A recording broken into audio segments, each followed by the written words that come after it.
চলো চলো সূর্যি হেলে চলো মন গুরু ভোলা চলো যাই কীর্তন খোলা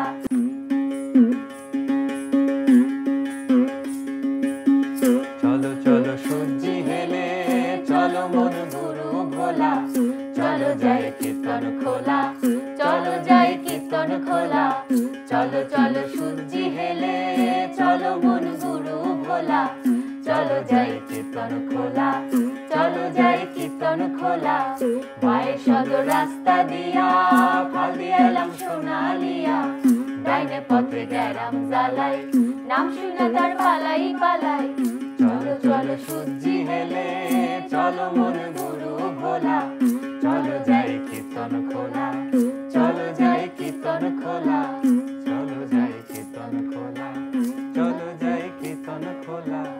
প্রিয় দর্শক, মানুষের মৃত্যু হয়, কিন্তু লেখক, কবি, শিল্পী, দার্শনিকদের মৃত্যু হয় না, বরং প্রতিটি জন্মদিনেই যেন তারা নতুন করে জন্ম নেন। সেলিম আল দীন সেরকমই একজন মানুষ, যিনি দর্শকের চোখে, পাঠকের মননে, নাট্যচর্চাকারীদের চর্চায় এবং আমাদের মঞ্চে 1972 সাল থেকে প্রতিনিয়ত নতুন করে জন্ম নিচ্ছেন।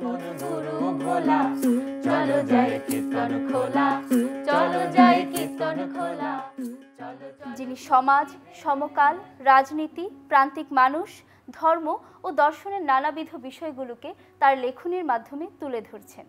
আজ তার 75তম জন্মবার্ষিকীতে আমরা এই প্রজন্মের কজন বন্ধু একত্রিত হয়েছি চ্যানেল আইয়ের পর্দায় গঠিত হই শূন্যে মিলাই শীর্ষক আয়োজনে। সভা জনপদে আমি মিন্নতি জানাই, আমি যে বান্ধব কিসা হেন সাধ্য নাই, অল্পমতি অল্প জ্ঞানী দিনহীন এই সভায় কইতে কিসা কি শক্তি আমার, 6 ঋতু রূপান্তর হয় 12 মাসে, সেই মতো মানুষেরও রূপ পরকাশে, অদল বদল হয় তামাম দুনিয়া, নানা মতে নানা রূপে দেখো বিচারিয়া। সাধু সাধু সাধু গান করতেছে কারা? হ্যাঁ, এরা কারা? কারা গান গায়? ওই যে আ করে যে গান গাইলো ক্যাফেটেরিয়া ছেলেগুলো কারা? বাদ দেন, ওগুলো কমান্ডার স্টুডিও তার দল, ওদের ঘাটায় লাভ নেই, বুঝলেন? যে কথা বলছিলাম, বুঝলেন, আমরা আছি এই স্তরে, সমগ্র দেশ আছে ওই স্তরে, আর জনগণ আছে এই স্তরে। কাজেই ক স্তরে প্রবলেমটা বানোয়াট, কল্পনা। পশমি চাদরে রেশমি সুতোর কাজ নেই বলে দুঃখ, থিসিস, অ্যান্টিথিসিস, সিনথেসিস, তারপর প্রবলেম সলভ। এখন শুধু তককে তককে আছি, দেখি কি হয়। স্যার, ম্যানেজার কইছে গতকালকের পাওনা 5 টাকা না দিলে সিঙ্গারা আইস দিব না। বড় খাদক আইতাছে। উস্তাদের নাম মুনতাসির। Shut up. চারিদিকে এত খাবার। মানে এক্সকিউজ মি স্যার, মানে এসব আপনি যা দেখতে পাচ্ছেন এগুলো তো খাবার নয়, এগুলো তো দেয়ালের oil painting, sofa, carpet, teapot আর জানালা। ও নো, জানালা নয়, ক্রিম রোল। ভালো করে তাকিয়ে দেখো, অয়েল পেইন্টিং এর মতন cream biscuit, lemon cream biscuit. না স্যার, ওটা পিকাসো। আমি পিকাসো খাবো। স্যার, পিকাসো খাবেন কি করে? ও তো বিমূর্ত শিল্প স্যার। কোথায় যেন দেখেছি, চমৎকার, উষ্ণ, সুন্দর, সুগন্ধ, বাদামি রঙের বিস্কিট না ব্রেড? ব্রেড এটাই চাই। না না স্যার, ইটস মি, আমি। তাতে কোনো অসুবিধা নাই, আমার নড়ে চড়ে এমন পাউরুটি হলেও চলবে।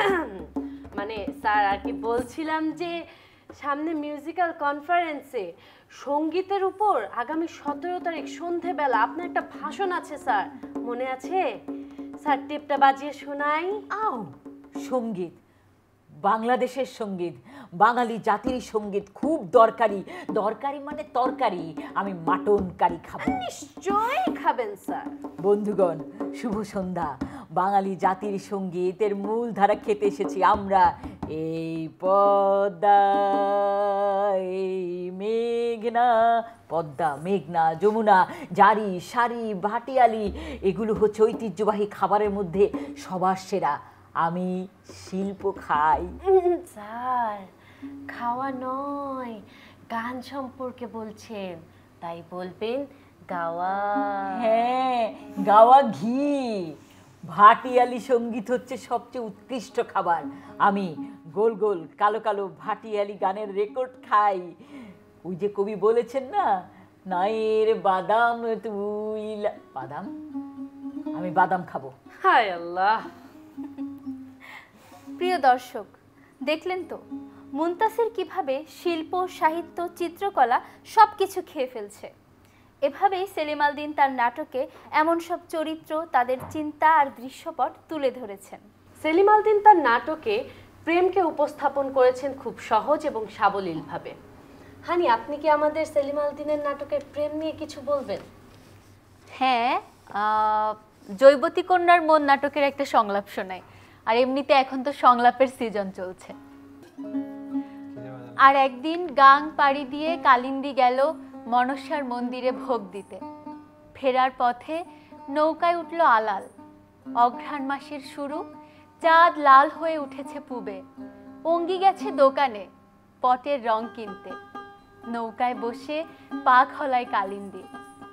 হঠাৎ আলাল বলে, আপনার পা দুইটা পূজা করতে ইচ্ছা করে, এত সুন্দর। কালিন্দী জলের ভেতর চাঁদের স্থিরতা ভেঙে ফেলে।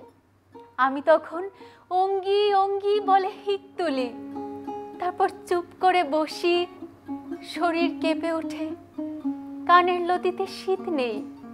বলি, আপনি নতুন পালা গান নেকবেন বলেছিলেন, তা কি নিয়ে নেকবেন? আমি গান করি আর ভাবি, এ জগতে গানের ভিতর দিয়া যারে চাই, হ্যাঁ কি আল্লাহর তামাম ভুবনে কোনখানে আছে? আমি একেশ্বর, শূন্য ঘর। আমার সংসারে সিন্দুরিয়া আমে বিন্ধেছে কালা কর্কশ কাকের ঠোঁট। মন বলে, যদি আপনার চরণ দুইটা স্মরণ করি, তবে গীত আমার হবে, খোদার কসম। কি সাংঘাতিক প্রেম! জৈবতী কন্যার মনে সেলিম আল দীন জাত পাত শ্রেণী মানে আমরা সব সময় বৈষম্যহীন ও অসাম্প্রদায়িকতা যে বাংলাদেশের কথা বলি, তা কিন্তু তিনি চরিত্রের মধ্য দিয়ে লিখে গেছেন। ঠিক এই কারণেই হয়তো দর্শক ও পাঠকের মনে সেলিম আল দীন বেঁচে থাকবেন চিরকাল। আচ্ছা মিমো, আপনি কীর্তন খোলা নাটকের বনশ্রীবালার কিছু সংলাপ যদি দিতেন। রবিদা, আমার নিয়ে সংসার করতে ইচ্ছা হয় না তোমার?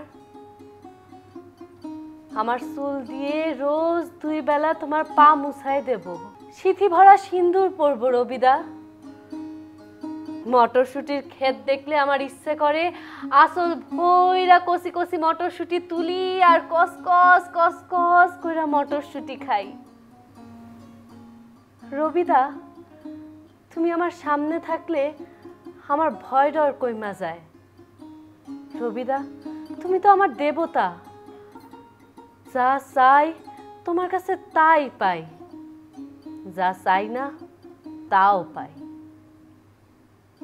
তোমার ঘেন্না রবিদা, ঘেন্না। সত্যি কি অদ্ভুত বেদনাময় শিল্পী বনশ্রীবালার প্রেম আর জীবন।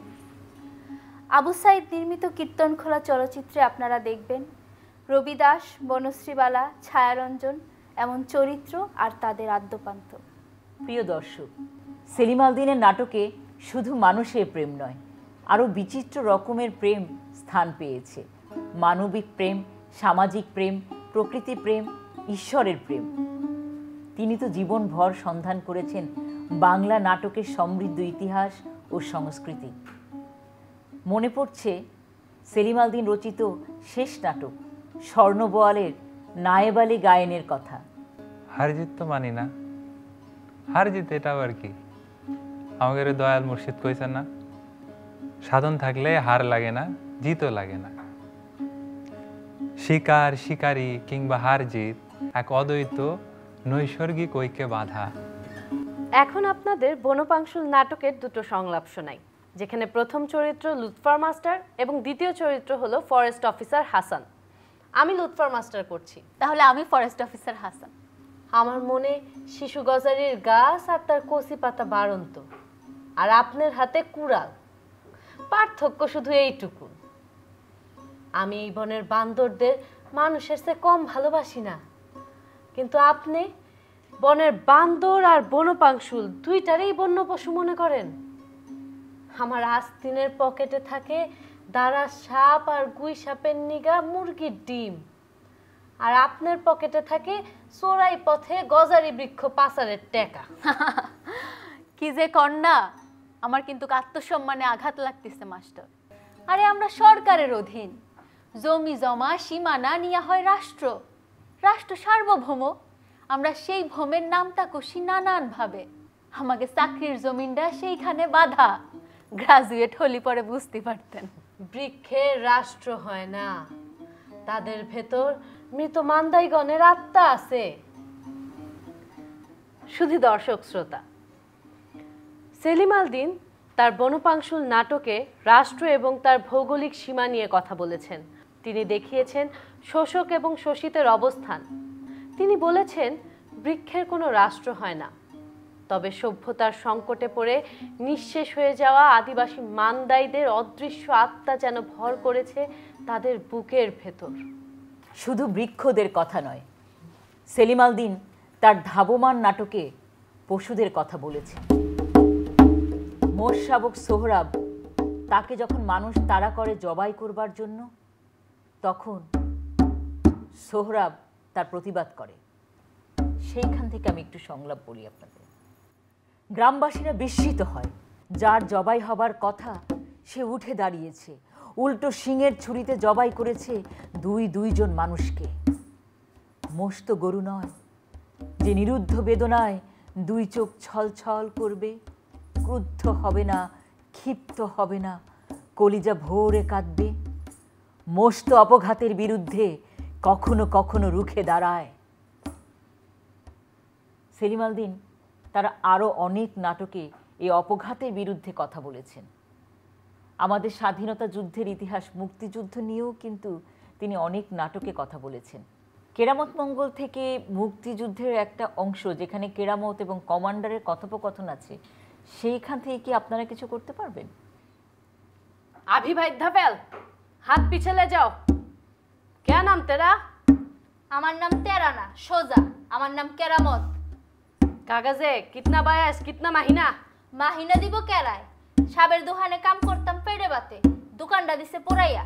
শালা বাইন উর্দু সামাস্তা নেহি। বয়স কত? আমি অশিক্ষিত। ধরা পড়ছস কে?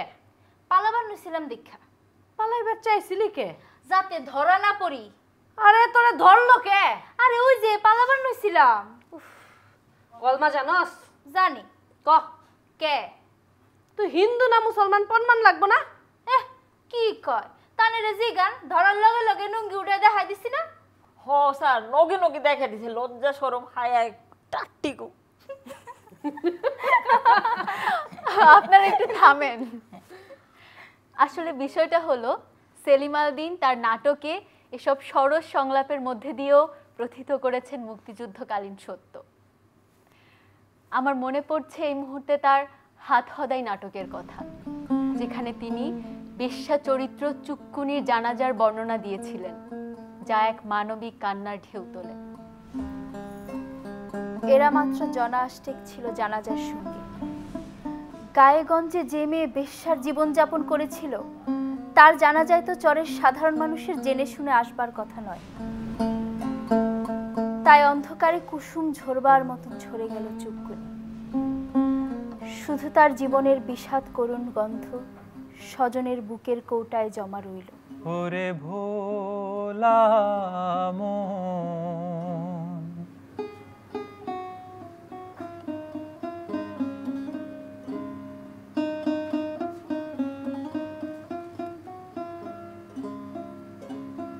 নিরঞ্জনকে চিনতে হলে। প্রিয় দর্শক, একবার জীবন ও মৃত্যু তাকাও আপনার পাশাপাশি হাত ধরে হাঁটে। প্রতিটা মানুষই চায় জীবনে না হোক অন্তত মরণের পরে তার শরীর শেষ সম্মানটুকু যেন পায়, অন্তত সুন্দর একটা সৎকার যেন হয়। ওরে ভোলা মন, স্বজন পরিজনের কান্নায় একাকার যেন হয়ে যায় কবরের মাটি কিংবা চিতার আগুন। না থাক তার পরিচয় কিংবা বেওয়ারিশ লাশ, তবু তো তার অধিকার আছে। আর সেই অধিকারের কথা বলেছেন সেলিম আল দীন তার চাকা নাটকের ছত্রে ছত্রে। এই লাশ, লাশ, কার লাশ? মুখটা দেখি, এই যে লাশ, এই যে লাশ, এই মুখটা দেখি, মুখটা দেখি। ওহো, লাশ নিয়ে এত ক্যাচাল কিসের? হ্যাঁ, সরকারি রিপোর্ট আছে, পোস্টমর্টেম হয়েছে, সরকার বাহাদুর স্বয়ংবাদী। কল্যাণমূলক রাষ্ট্র মানেই লাশের গন্তব্যে লাশকে পৌঁছানো। লাশের শরীর আছে, কান নাই। লাশের শয্যা গৃহবাস নয়। নারী, অন্ন, সুখদ ছায়া, চিনেমাটির বাসনের পাশে হরিদ্র বর্ণ, সবরি কলার খোসা, কিছুই রইবে না আর। ওরে ভোলা মন। আর আমাদের রোদন থেকে মানব হত্যাকারী রাষ্ট্র এবং মানুষের মাংসভুক সম্প্রদায়ের ওপর আবাবিল পাখির পা থেকে পাথর বর্ষণ হোক। করুণা জাগে তাদের জন্য যারা তাকে হত্যা করেছে এবং তাকে ভুল ঠিকানায় দিকে দিকে প্রেরণ করেছে। করুণা জাগে তাদের জন্য যারা তার পেট চিরেছে, হত্যার কারণ গোপন করেছে। ওরে ভোলা মন। হত্যা নয়, হত্যা নয়, নবাগতের শুভ চিৎকারে ভরে উঠুক সৌরলোক, গ্রহ গ্রহান্তর। চলো মানুষ, এ আকাশ ও নক্ষত্র জ্যোতির তলে স্তব্ধ শোকাতুর দ্বারাই সকলে। চলো মানুষ, চলো। আঘাত ইতিহাস থেকে তুলে ধরো প্রকৃত পৃষ্ঠাগুলি বিশ্ব ভূগোলের। চলো সত্যের পথে, চলো সুন্দরের পথে, চলো অহিংসার পথে।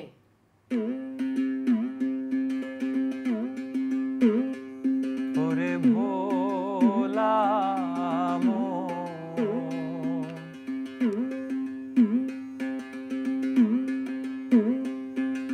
নিরঞ্জনকে চিনতে হলে একবার তাকাও আপনাতে। নিরঞ্জনকে চিনতে হলে একবার তাকাও আপনাতে।